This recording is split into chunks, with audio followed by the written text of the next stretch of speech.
பாட்டி கிட்ட விஜய் சொல்றாரு, என்னால காவேரிய விடவே முடியாது. பாட்டி கேக்குறாங்க, இந்த சொத்து உனக்கு முக்கியம் இல்ல, காவேரி தான் வேணும் உனக்கு, அதானே?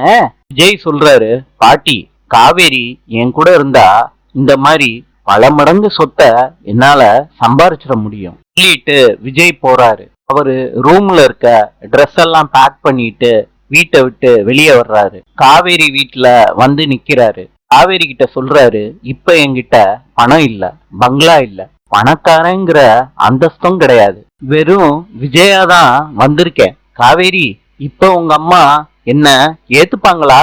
காவேரி அவங்க அம்மாவை பாக்குறாங்க. நாளை சந்திப்போம்.